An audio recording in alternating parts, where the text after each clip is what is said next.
And Missouri became a state.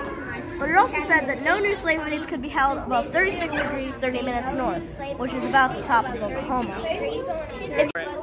Okay, here we have the Kansas-Nebraska Act. It happened in 1854, so about 34 years later, and Kansas and Nebraska became states.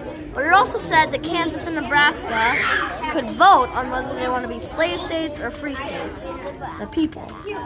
Kansas happened in 1856, so 2 years later, and a bunch of pro- and anti-slavery voters had a big fight in Kansas, and John Brown and Sons went and killed a bunch of pro-slavery farmers. And in total, 56 people died in what is now known as Bleeding Kansas. Of course, the Union won the war, so now we're going to talk about some of the advantages that they had over the Confederates.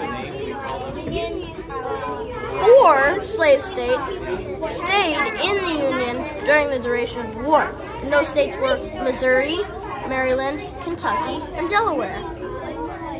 Follow me over here, we can see another population. The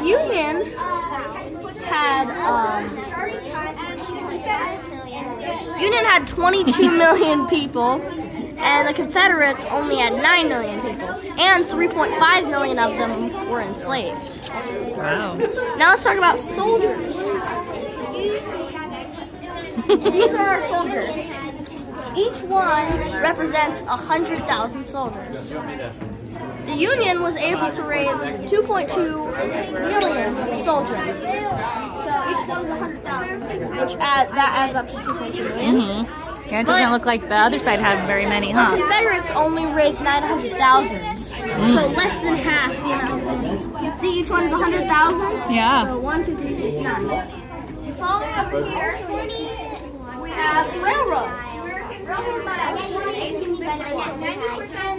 The Union had 20,000 miles, while the Confederates only had 10,000. This is an advantage because they could get around faster and they could deliver food and supplies throughout the state.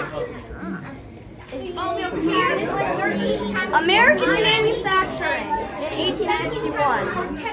90% of the stuff was made in the North.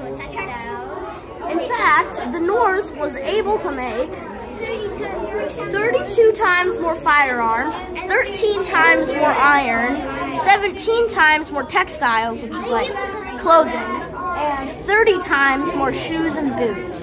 And this is all the advantages that led the Union to win the war. Thank you for coming to my Civil War presentation. If you have any questions, I will do my best to answer them. Good job, bud. Mommy graded my Civil War presentation. I got 100%. I'm happy about it. Yay!